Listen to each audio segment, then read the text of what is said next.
Saya tidak yakin peneliti BRIN itu asal-asalan mengutip data, karena data yang diambil adalah dari Kementerian Tenaga Kerja dan BKPM, dan ini valid, dan datanya adalah sekitar tahun 2022. Saya kira Pak Luhut tidak perlu semarah itu, tapi harusnya menjadi bahan evaluasi. Apakah benar kajian peneliti BRIN itu seperti itu, bahwa investasi dari Cina tidak sebanding dengan TKA yang ada di sini? Ini menjadi kajian yang serius, tidak perlu dengan emosional.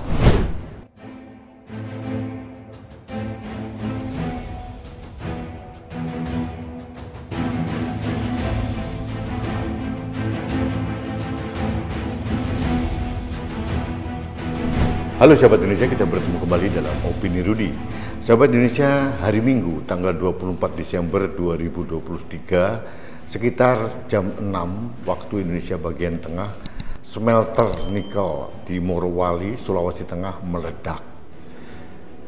Sampai hari ini korbannya dikabarkan 18 orang meninggal dunia, 10 pekerja lokal, 8 pekerja asing. Dan ditambah lagi ada 40 lebih orang yang luka berat karena luka bakar yang sangat serius. Ini sangat memprihatinkan, dan ini menjadi petaka buat kita semua bahwa kita sedang menggaungkan hilirisasi, dan nikel itu adalah primadona karena kebetulan Indonesia itu adalah penghasil atau mempunyai kekayaan nikel terbesar di dunia. Nah, terkait dengan meledaknya smelter di Morowali, Sulawesi Tengah, hari ini juga saya membaca berita ada perseteruan antara Menko Maritim dan Investasi Luhut Binsar Panjaitan yang baru saja sembuh dari sakit, agak meradang, marah, sewot karena mendengar ada hasil kajian dari BRIN yang ditulis oleh salah seorang peneliti dari BRIN namanya Triyono, yang mengatakan bahwa pekerja Cina di Indonesia itu lebih dari 59.000 orang, dan itu tidak sebanding dengan investasi Cina di Indonesia. Triyono mengatakan perbandingannya dengan Singapura. Singapura mempunyai investasi yang jauh lebih besar dibanding Cina, tapi pekerjanya di Indonesia sangat sedikit. Cina mencapai 44, sekian persen dari tenaga kerja asing yang ada di sini, sedangkan Singapura hanya 1, sekian persen. BRIN juga mengungkapkan bahwa pekerja Cina itu dibayar jauh lebih tinggi dibandingkan pekerja lokal. Inilah yang membuat Pak Luhut marah, sewot, dan menantang BRIN untuk bertemu dengan beliau.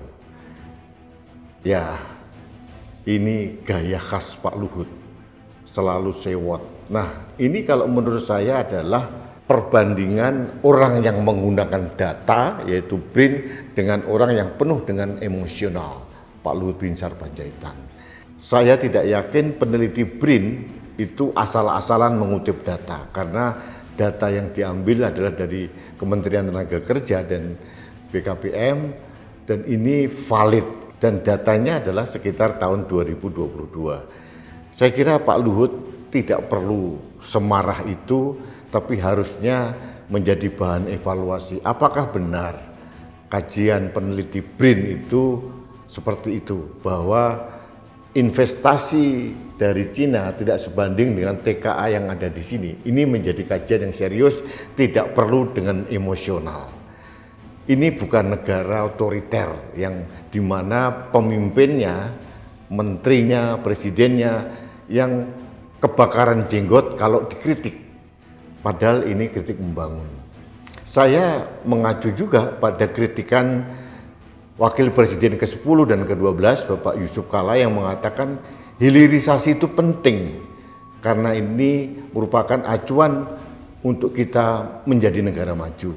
Tapi menurut Pak Yusuf Kalla, hilirisasi nikel ini 90% dikuasai oleh Cina. baik investasinya maupun ekspornya. Kita hanya mendapatkan 1% dari pajak ekspor.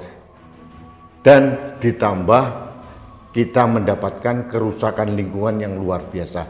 Ini pendapat dari Pak Yusuf Kalla, bahwa hilirisasi itu penting, harus dilanjutkan. Tapi Pak Yusuf Kalla memberikan catatan bahwa hilirisasi nikel yang digembar-gemborkan oleh Presiden Jokowi ternyata menurut Pak Yusuf Kalla dikuasai oleh Cina 90% lebih. Kita hanya mendapatkan 1%. Jadi gembar-gembor hilirisasi menghasilkan sekian juta dolar yang disampaikan oleh pemerintah itu dibantah oleh Pak Yusuf Kalla. Ini harus menjadi kajian.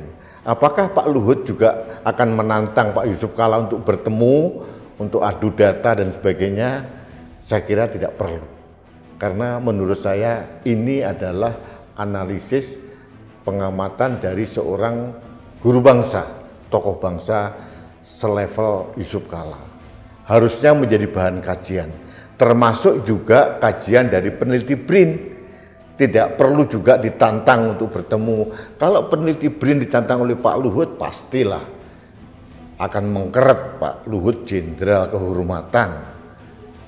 Sedangkan peneliti BRIN orang sipil. Jadi manajemen kepemerintahan ini tidak boleh dengan cara yang saling sewot, saling kebakaran jenggot, kemudian mau ditantang untuk bertemu. Ini sesuatu yang sangat tidak edukatif bagi masyarakat. Harusnya menurut saya kajian dari BRIN ini yang merupakan institusi resmi yang ketua Dewan Pengarahnya adalah Ibu Megawati Soekarno Putri maupun masukan dari mantan Wakil Presiden Yusuf Kalla digunakan sebagai alat untuk evaluasi diri. Apakah benar hilirisasi itu ternyata tidak sesuai yang digembar-gemborkan? Apakah benar seperti sinyalemen Pak Yusuf Kalla bahwa 90% hilirisasi nikel itu dikuasai hanya oleh Cina? Ini perlu diklarifikasi dengan data, bukan dengan emosi, bukan dengan marah-marah. Sehingga rakyat yang merupakan pemilik negeri ini, bukan pejabat yang jadi pemilik negeri ini ya, ini mendapatkan informasi yang akurat, valid, bukan pendapat atau informasi yang penuh dengan emosional. Sahabat Indonesia, hilirisasi penting. Dalam segala lini penting. Bidang pertambangan, kemudian di pertanian, perkebunan, perikanan, perlu juga hilirisasi. Ini sesuatu yang tidak perlu dibantah. Cuma saya harus mengatakan yang dikatakan oleh calon wakil presiden Gibran Rakabuming Raka bahwa ada istilah hilirisasi digital itu aneh. Karena menurut yang saya tahu tidak ada namanya hilirisasi digital gitu. Digitalisasi, hilirisasi mungkin benar gitu, tapi tidak ada hilirisasi digital. Istilah-istilah hilirisasi ini seolah-olah digebiah-uyah untuk semua permasalahan. Hilirisasi itu adalah memberikan nilai tambah pada produk-produk resources hasil asli dari bumi Indonesia. Pertanian, perikanan, perkebunan maupun pertambangan. Ini penting, termasuk di sektor energi. Jadi supaya kita tidak tergantung dari luar, itu penting sekali. Saya setuju dan semua orang setuju tentang hilirisasi, tapi bukan hilirisasi yang dikuasai oleh sekelompok investor saja dari satu negara dan kita hanya diiming-imingi dengan jargon hilirisasi, seolah-olah itu luar biasa hebat. Nah, pendapat dari Pak Yusuf Kalla, pendapat dari peneliti BRIN, seharusnya sekali lagi saya katakan harus digunakan sebagai bahan kajian, evaluasi kepada Kementerian Maritim dan Investasi agar ke depan hilirisasi dapat dikelola dengan baik, dengan manajemen yang lebih transparan, akuntabel, dan menghasilkan nilai tambah yang seperti diidam-idamkan wilayah Indonesia. Ujungnya adalah tidak ada kerusakan lingkungan yang parah, perlu ada konservasi lingkungan lagi. Yang kedua, ada penghasilan yang luar biasa besar untuk kemakmuran rakyat Indonesia. Itu poin penting dari program hilirisasi. bukan hilirisasi dengan emosi. Itu yang ingin saya sampaikan pada kesempatan ini. Baiklah sahabat Indonesia, terima kasih Anda telah mengikuti Opini Rudi. Kita bertemu kembali dalam Opini Rudi selanjutnya. Salam satu Indonesia, salam Pancasila, salam Indonesia damai. Saya Rudi Eskamki.